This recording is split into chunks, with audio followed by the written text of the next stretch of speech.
भारतीय राजनीति में दल बदल मतलब पार्टी स्विचिंग, ये कोई नई बात तो है नहीं। अक्सर ऐसे सियासी भूकंप आते रहते हैं। लेकिन हाल ही में जो आम आदमी पार्टी यानी एएपी के साथ हुआ ना, वो कुछ अलग था। वो एक सोची समझी चाल थी। मतलब इसमें सरप्राइज जैसा कुछ था ही नहीं। ऐसा लग रहा था जैसे कोई जानी पहचानी स्क्रिप्ट चल रही हो, बस इस बार एक्टर्स नए थे। और कहानी की विडंबना तो देखिए, ये जो शब्द स्क्रीन पर दिख रहे हैं, ये राघव चड्ढा के हैं। जी हां, वही राघव चड्ढा जो कभी इसी तरह की पॉलिटिक्स के खिलाफ सबसे जोर शोर से बोलते थे। और आज यही बयान उनके खिलाफ सबसे बड़ा सबूत है। मतलब क्या कमाल का ट्विस्ट है। ये दिखाता है कि राजनीति में कही हुई बातें कितनी तेजी से अपना मतलब बदल लेती हैं। तो हुआ ये कि महीनों से जो अटकलें चल रही थीं, वो सच हो गईं। 24 अप्रैल को अरविंद केजरीवाल के सबसे करीबी माने जाने वाले चेहरों में से एक राघव चड्ढा अपने साथ 6 और राज्यसभा सांसदों को लेके बीजेपी में शामिल हो गए। अब ये सिर्फ एक सिंपल पार्टी स्विच नहीं था, नहीं, ये एक बहुत ही कैलकुलेटेड मूव था जिसने राजनीति में एक नया चैप्टर शुरू कर दिया। अच्छा, तो विपक्ष ने इस पूरी स्ट्रैटेजी को एक नाम दिया हुआ है, ऑपरेशन लोटस। ये एक तरह का ट्राइड एंड टेस्टेड फॉर्मूला है। चुनाव के बाद जीती हुई पार्टियों को कैसे कमजोर करना है, उनकी सरकारें कैसे गिरानी है, ये पूरा एक प्लेबुक है। तो चलिए इस प्लेबुक को जरा खोल कर देखते हैं स्टेप बाय स्टेप। ये जो प्लेबुक है ना, ये बड़ा सिस्टमैटिक है। देखिए, पहला स्टेप, किसी भी रूलिंग पार्टी के अंदर ऐसे नेताओं को ढूंढो जो या तो नाराज चल रहे हैं या फिर बहुत एम्बिशियस हैं। स्टेप 2, उन्हें कोई लालच दो, मंत्री पद का, पैसों का, कुछ भी। अच्छा, अगर इससे बात ना बने तो आता है स्टेप 3, ईडी, सीबीआई जैसी सेंट्रल एजेंसीज का प्रेशर बनवाओ। और ये सब कुछ पर्दे के पीछे तब तक चलता रहता है जब तक वो मैजिक नंबर ना मिल जाए जो सरकार गिराने के लिए चाहिए होता है। अब यहां सबसे बड़ा सवाल ये उठता है कि ये सब लीगली पॉसिबल कैसे हैं? मतलब कानून इसकी इजाजत कैसे देता है? आखिर वो कौन सी गोल्डन की है जो इस पूरे खेल का ताला खोल लेती है? इसका जवाब कहीं और नहीं, हमारे संविधान में ही छिपा है। तो देखिए, 1985 में ना एक बड़ी मशहूर कहावत थी राजनीति में, आया राम गया राम। मतलब नेता सुबह एक पार्टी में, शाम को दूसरी में। इसी चीज को रोकने के लिए एक कानून लाया गया, एंटी डिफेक्शन लॉ। इसका रूल बहुत सिंपल था। अगर कोई एमपी या एमएलए अपनी पार्टी छोड़ता है तो उसे अपनी सीट भी छोड़नी पड़ेगी। सीधा हिसाब, पार्टी छोड़ो, सीट छोड़ो। लेकिन, और ये लेकिन बहुत बड़ा है, इसी कानून में एक लूपहोल है, एक लीगल बैकडोर। वो ये कहता है कि अगर 1 या 2 सांसद पार्टी छोड़ते हैं तो वो डिस्क्वालीफाई हो जाएंगे, उनकी सीट चली जाएगी। पर अगर किसी पार्टी के 2/3 यानी 2/3 सदस्य एक साथ एक ग्रुप में पार्टी छोड़कर किसी दूसरी पार्टी में चले जाएं तो उसे दल बदल नहीं माना जाएगा। कानून उसे विलय मतलब मर्जर कहता है। और इस मर्जर में किसी की भी सीट नहीं जाती, सब सेफ। तो यही है वो मैजिक नंबर, 2/3।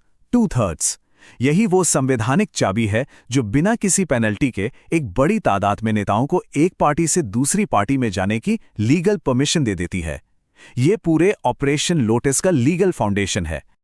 और एएपी के केस में ये गणित देखिए, एकदम परफेक्टली फिट बैठता है। राज्यसभा में एएपी के थे कुल 10 सांसद। अब 10 का 2/3 कितना हुआ? 6.67। मतलब कम से कम 7 सांसद चाहिए थे। और बिल्कुल 7 सांसदों ने ही एक साथ पार्टी छोड़ी। सोचिए, ये कोई कोइंसिडेंस नहीं था, ये एक पूरी तरह से कैलकुलेटेड मूव था। तो अब ये तो समझ आ गया कि ये होता कैसे है।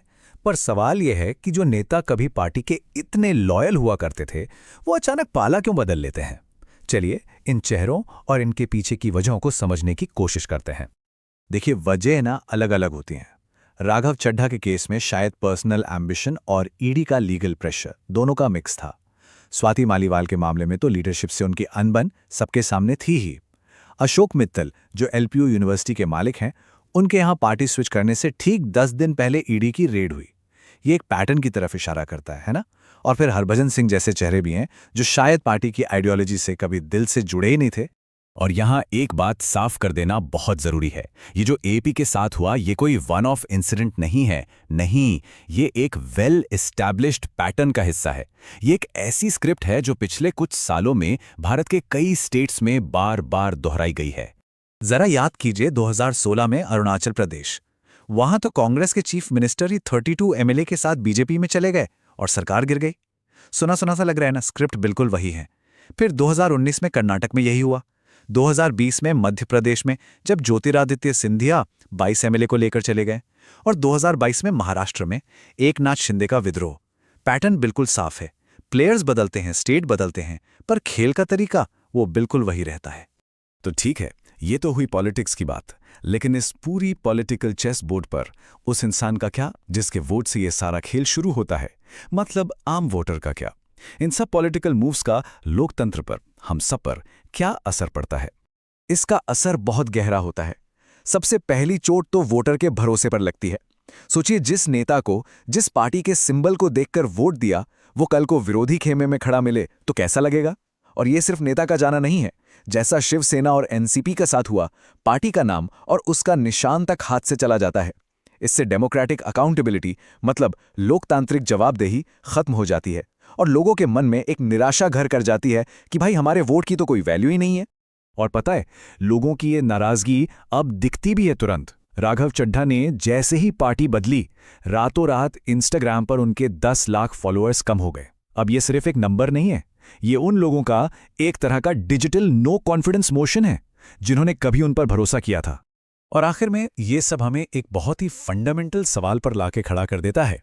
अगर एक चुनी हुई सरकार का फ्यूचर बैलेट बॉक्स से नहीं बल्कि चुनाव के बाद किसी रिजॉर्ट में या बंद कमरों में होने वाली डीलिंग से तय होगा, तो फिर एक आम इंसान के वोट की असली कीमत क्या है? और यही वो सवाल है जिसका जवाब हमारे डेमोक्रेसी का फ्यूचर तय करेगा।